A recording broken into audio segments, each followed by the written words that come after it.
For the first time since 1983, a solo woman has been named Sports Illustrated Sports Person of the Year. She is Serena Williams. Of course, she had a dominant year. Number one, just wiped everybody out, almost won, of course, the Grand Slam in the year as well. Of course, she had the Serena Slam. She held 4 in a row. She tried to win the Grand Slam all in 1 year. But again, just absolutely tremendous. Her being getting this honor. And what's interesting though is that there was a battle, online battle between whether or not she should win it or American Pharoah. Well, there was an online poll. Folks said it should be American Pharoah, but Sports Illustrated editors chose Serena Williams. Here's the cover. Here's the cover of Sports Illustrated right here that folks got a lot of folks talking as well. Joining us right now to talk about this is sports analyst Christy Winters-Scott. And of course, we still have our panel as well.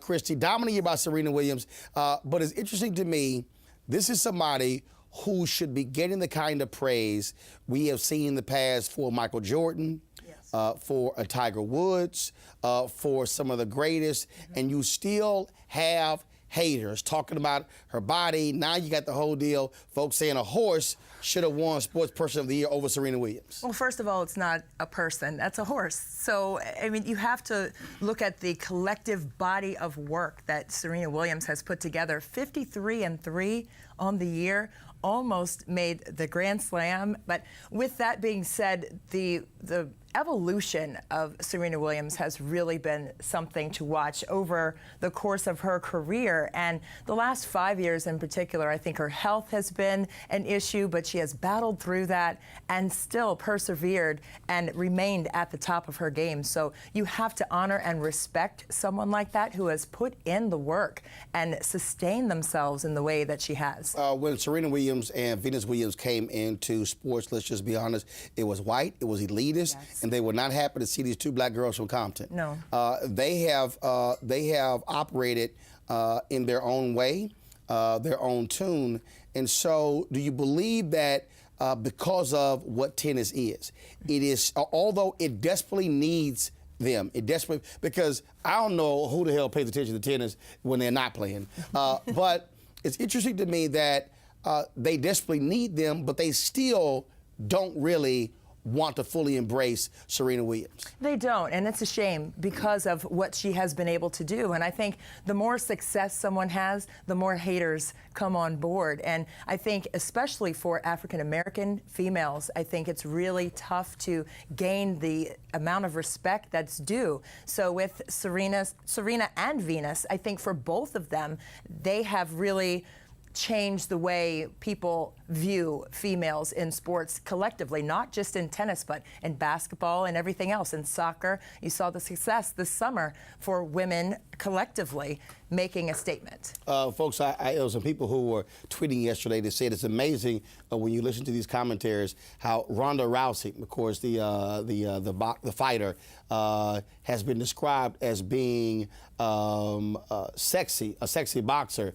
But Serena still gets slammed, alleging steroids, people saying, oh, she's too big, she's too bulky, she's not a good-looking woman. It's amazing when you hear the haters. Folks, show the Sports Illustrated cover, please. And so I do love where they went with the cover, where she said, "Fine, I'm going to be in my lace cat suit with my pumps in the Queen's chair." Yeah. First of all, I'm calling the cat suit known. Somebody in my ear. It's a bodysuit. I'm calling the cat suit. Go ahead. The cover is obviously a nice big middle finger to the idea that she's not feminine. And it's a power pose. I like sports. Hold on, no, pull it back up. I love the look on her face. Right. She's like, look, I'm just first of all, Shelly, pull up my iPad, please. Y'all can't zoom in. Pull up my iPad. The ads are like, y'all know I'm the queen. Exactly. Y'all know I'm running this. Sports Illustrated actually has a specific history of putting black people in powerful poses. If you remember the Muhammad Ali covers with him sitting on the pile of money, with him dressed as a king. So Sports Illustrated actually has a very good history of Charles this. Barkley in them chains. ESPN, it's funny, ESPN has a body issue where people are naked in the issue, and Serena Williams is posed completely naked in that issue, along with a lot of other Oh yeah, people. no, let's just say that issue that issue that was saved by a whole lot of people.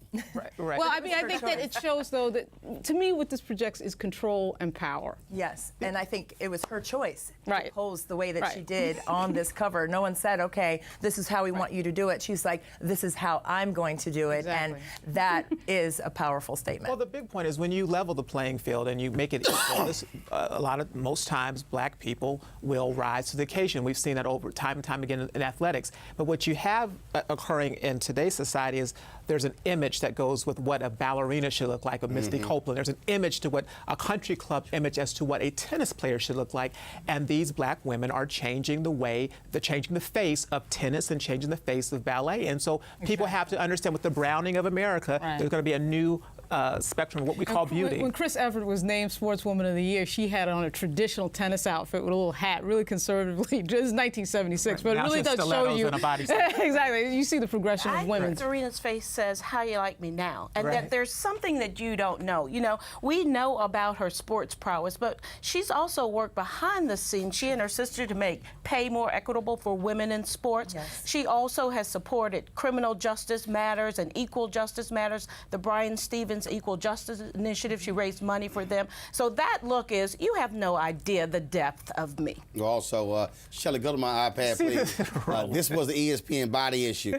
Hey, right. Yeah. Right. And nobody said anything about. y'all can keep Sharapova. Yeah, That's exactly. all right. Although, said see, more they about did this. do it very equally. They had a picture of Gronkowski completely naked on one of their body issues. So it sort of feels like the democratization of nudity in terms of they have men, they have women, Yeah. they have black, they have white, and you generally don't see that in photography. Well, bottom line is she's running it, and Yeah, so she is. y'all got to suck it up till she retires. Absolutely, I agree. Christy, I appreciate it. Thank you so very Thank much. you. Folks, Rosalind Brewer, Sam's Club CEO, is catching all kind of hell. Why?